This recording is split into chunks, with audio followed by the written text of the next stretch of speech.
to the puzzle. I have a confession. I do not have brand loyalty, but I do have brand preference. So, we're talking about my current preference, which is SteelSeries products. There are some bad eggs for sure. I've had my qualms with them, but there is a new Arctis Nova Elite, and IGN is here with the review. This dropped today. So, as you can see right here, these ones are the Arctis Nova 5s, I believe. I believe they're the 5s. And then I got my SteelSeries mouse here. I got the fucking Aerox 5 wireless, rocking that bad boy. I tried to go cheap and get what is it, the freaking, what is their third fucking generation one called? I can't remember. It fucking sucked dick though. It fucking ass. Piece of shit mouse. Fucking threw it away. That shit broke almost immediately. And then of course, we got the SteelSeries keyboard right here. Full size keyboard. None of that pussy fucking no numpad shit. Fucking retards. But big fan. Big fan of SteelSeries. I like their products for the most part. And they got some new shit. So I'm excited. What do we got? I will say, my biggest pet peeve with SteelSeries is their Bluetooth. I don't know what the fuck you guys are doing, but you need to make your Bluetooth more seamless and more compatible. What the fuck? Some accounts, SteelSeries invented the concept of a high-end gaming headset. Now, SteelSeries is back with an even higher-end model, the $600 Arctis Nova Elite. It comes with redesigned carbon fiber drivers, a more capable four-source base station, and wireless high-res audio certification. But is any gaming headset worth that high a price? After a month of testing, I'm starting to think that the dormant ultra-premium category might be about to spring into life. Alright, better impress me. What is this shit? $600? That's a brand new Xbox. Well, used to be. At first glance, the Nova Elite looks very similar to the Arctis Nova Pro Wireless released in 2023, though the classy sage and gold and obsidian colorways at least hint to the upgrades within. The comfy fabric suspension headband returns intact, with stainless steel and aluminium used throughout the frame to provide a more durable design. The volume wheel has transformed too, from plastic to metal, with audible steps that provide good feedback to signify the increments in volume. They gave the volume button a grill? That's crazy, lad. They bedazzled that shit. The memory foam ear cushions complete the headset, providing moderate levels of passive noise cancellation. Though its gaming origins are unmistakable, this is one of the nicest looking headsets that I've ever tested, and it doesn't look garishly out of place next to similarly priced lifestyle headphones. The black obsidian model is particularly adept at not drawing attention, though its shiny metal accents again attest to a high-end design. Inside, the 40mm dynamic driver. I mean, it's night and day. I mean, if you look at this, it is night and day. Looking at this versus this one with all the gold trim. Like, this is like clearly a high-end looking headset. Where this is just like, this looks like the $40 pair of Turtle Beaches you can get at Walmart. Used in the prior Arctis Nova Pro models have been upgraded to two-piece carbon fiber models, wrapped in a brass surround. SteelSeries says that the new pistonic design moves up and down without jitter to avoid distortion, and can reproduce sounds from 10 Hz to 40 kHz. The headset makes the most of these internal upgrades too, with 96 kHz 24-bit high-res audio over 2.4 GHz wireless, or the LC3 Plus BT codec. The Nova Elite also sports more effective active noise cancellation than its predecessor, while the microphone uses a 32 kHz 16-bit wideband connection. To retract the Duval microphone, a new backup beamforming mic is used instead. The Game Hub base station also sees new ornamentation, with a gold volume wheel on the sage and gold colorway, which is again backed with new functionality. The two USB inputs on the original Arctis Nova Pro Wireless have been upgraded to 3, allowing for full... Yeah, I could see this being more useful when you're not doing what I'm doing, but I literally run everything through a mixer. Even when I'm just like not recording anything, I'm just playing a game, whatever it is. everything goes through my mixer. So I really don't have a use for this at all. And I know this is like specific to somebody who has a setup set up. So as a more casual person, would I use this? Probably not. Um, I really don't think casual people use these at all. I think they just direct line it into whatever they're doing, right? For like if they got a controller, like you're probably just putting your headset straight into the controller. Like you're not wasting time running it through the dongle, and the fucking dongle's not working. What the fuck's going on with this stupid piece of shit? You know, and you know, making sure everything is properly synced and whatnot. Yeah, I fucking anything to, especially if you're like competitive player and you're like playing FPS, like you want everything as hard lined as possible so you're getting optimal signal speeds to maintain as much advantage on your opponents as possible, right? Because like it's and that's specifically for like people who are on like competition games, right? Or if you just want to have a leg up on people. I remember this shit when Call of Duty came out with Call of Duty Mobile and no one had started playing on controller yet and they were still using the regular like phone like touch controls. I remember using my controller and I hardlined my controller to my phone and I fucking used the controller to essentially I had a leg up on everyone. I was farming 45, 50 fucking kills a game. No problem. I was murking everyone because they didn't have anywhere near the reaction time that I did. And on top of that, I would be killing people so fast that the phone would not send the audio of the death to the headset as fast as I was killing people. So like that level of like disconnect is like not great. And like that was probably like a mix of a game issue, to be honest. Uh but for the most part, I think just in general when it comes to having connections in your gaming setup, you want everything as hardlined as possible. And I think no, I don't have my computer plugged in. But generally speaking, if I'm gaming, I usually always have an Ethernet cable plugged in, like a high speed Ethernet cable. Full-fat digital connections to a PC, PS5, and Xbox, for example. And unlike the older Nova Pro model, now 2 of these connections can be live at once, with the game station automatically selecting the correct inputs based on activity. It's worth noting that there's only one version of the Arctis Nova Elite, with the third USB-C input optionally enabling support for Xbox's proprietary wireless standard, rather than requiring the purchase. This is the one thing that pissed me off too when I was shopping around. All of these had like some sort of like exclusivity contract. And it's like, what the fuck? Like, why the hell would I buy a SteelSeries to only use it on the Nintendo Switch? What the fuck is this bullshit? Of an Xbox specific variant, as we've seen on past Arctis headsets. A further fourth 3.5mm input allows for an additional connection, while the headset itself can also maintain a simultaneous Bluetooth connection with a dedicated on-off button. The base station also maintains the excellent swappable battery system that's become the trademark of Arctis Pro wireless headsets. While one battery is being run down inside the headset, the other charges up inside a base station. That way, when the headset starts running low on juice, you just swap the battery out. That's pretty cool. And you're good to go. You can also use a regular USB-C charger to charge the headset, which looks a little awkward, but is a good backup option when you don't have access to the game hub. SteelSeries claims that a 15-minute charging session is sufficient for 4 hours of usage. Damn! That's fast as hell. In my testing, the Nova Elite managed to keep closely to its 30-hour estimate, and given the ease of swapping to a fresh battery, I never once needed to plug in.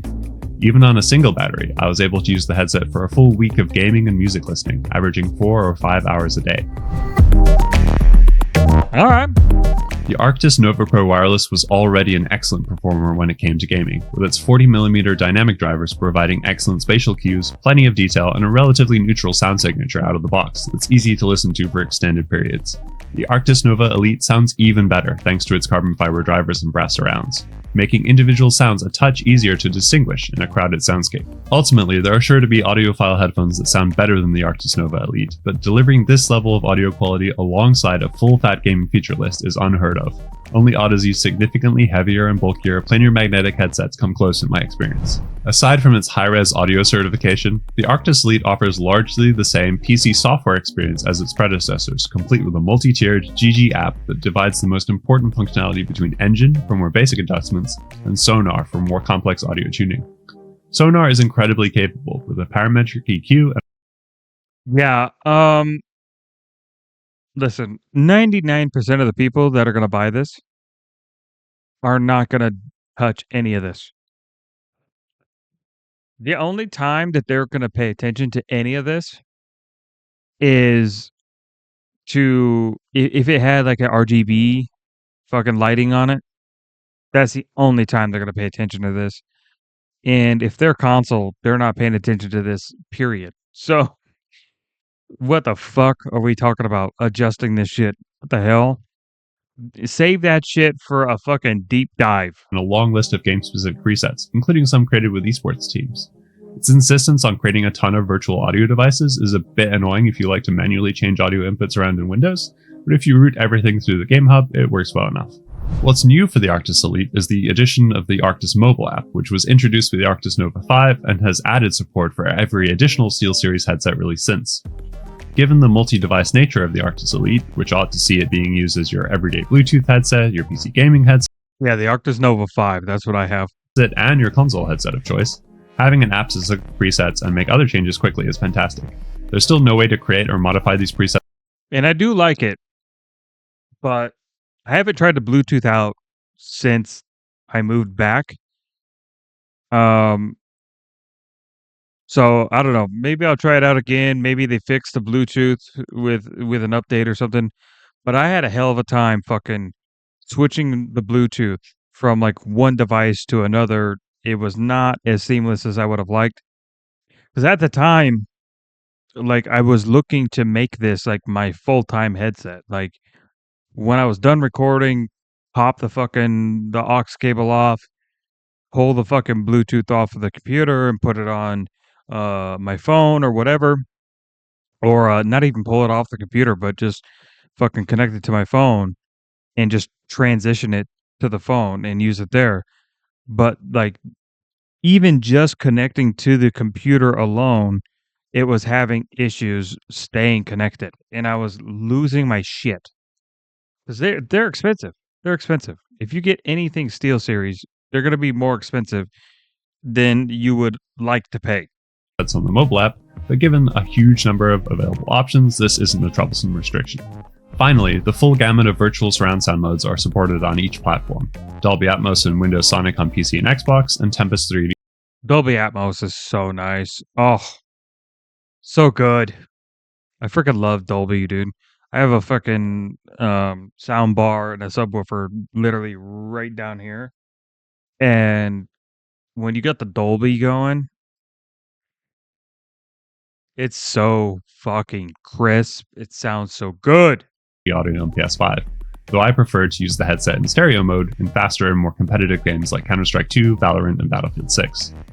The Arctis Nova Elite's microphone also shows a modest improvement over its predecessor. This is like the one thing that if you're selling me a $600 pair of fucking headphones, then the mic quality has to be as good as the one I'm talking into now or better. This is like because like I'm trying to think of it from like the casual perspective, right? You're expecting this person to drop $600 on your headphones and you can't deliver them a professional sounding microphone? Like where's the value for the money, right? And I know like everybody's gonna be like, oh, it's got all these different features and shit like that. a lot of these features casuals are not going to use. People who are looking at your headphones at Best Buy are not going to fucking use 99% of the features that you have on here. So you have to sell them by the quality of the hardware. And again, I haven't gotten any of the newer generation stuff as far as like the 7s and the fucking the Pros and all that shit. So like I haven't expanded to a better version than what I have now because the 5s work. Why would I get anything, better until the 5s take a shit on me, This is what my voice sounds like using the Nova Elite's mic, and while it's plenty clear for video calls or Discord chats, a dedicated USB or XLR microphone will still offer the best quality for more serious Yeah, that's not great. That's not great. use. The SteelSeries Arctis Nova Elite is the best gaming headset that I've ever tested, offering small but meaningful as well as I don't know about that. I don't know about that. multifaceted upgrades over the already excellent Arctis Nova Pro Wireless. As with that model, the key to success here is delivering industry-leading or at least competitive quality in almost every element. Audio quality, mic quality, comfort, connectivity, design, software, and features. If you want the ultimate gaming headset at any price, an all-in-one offering that works brilliantly across PC. Right. So this is the point of the video where they're supposed to put a disclaimer that they were paid to make this video. Nowhere here did I see anything that was $600 worthy. Nowhere.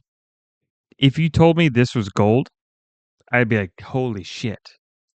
Holy shit. It'd be like a limited edition run. I'd be like, God damn, I need to get that. What the fuck? But it's not. And it had some cool features if you are super, super tech savvy and that's like your thing and you want to do a lot of fucking audio setting tweaks and get like the perfect fucking feedback, right? But like I said before, 99% of the people that are going to fucking buy this fucking thing, they don't give a fuck about any of that. None. Don't care. Like they'll probably care about noise canceling. They'll care about mic quality. Two things.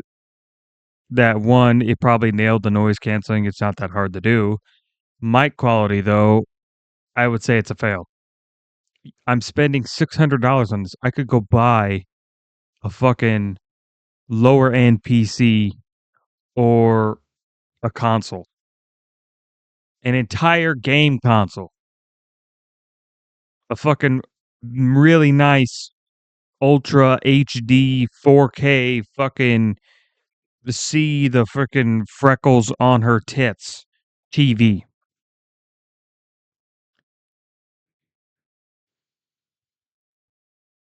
for the same price as one pair of headphones. That's insane. I need a lot. I need a lot more than what you're giving me here for $600. I just I just don't see it. I don't see it. Like this is the clearly for a specific class of people, not like money wise, but like a class as in like loyalty, like brand loyal class of people who want no Turtle Beaches. They don't want any Razer products. They don't want anything outside of SteelSeries ever, right? Because like I have a SteelSeries keyboard, I have a mouse, headset, but I have a Razer webcam, right? Razer webcam, right? I have a microphone that is Fi-Fine. I have a Fi-Fine mixer. I have a freaking uh do I have anything else? No, I don't have anything else to use as an example. But like I have my specific products, right? Soundcore speakers. I have Soundcore speakers, Soundcore headphones for when I go to work out, right? It's like I wouldn't bring these to a workout because like I get fucking sweaty, so that'd be fucking gross to have to wear these things to record. How long are we doing this? Almost 3 hour long video. Oh my god, dude! I need to get out of here. What the fuck? That's gonna be the end of this video. No more rambling. No more bullshit. Um, was not that impressed with the Arctis Nova Elite. Unfortunate, because I was considering it going into this video. But yeah, I ain't got nothing else to say. Like, subscribe, comment for crazy ass long videos like this, and I'll catch you guys on the next one. Later.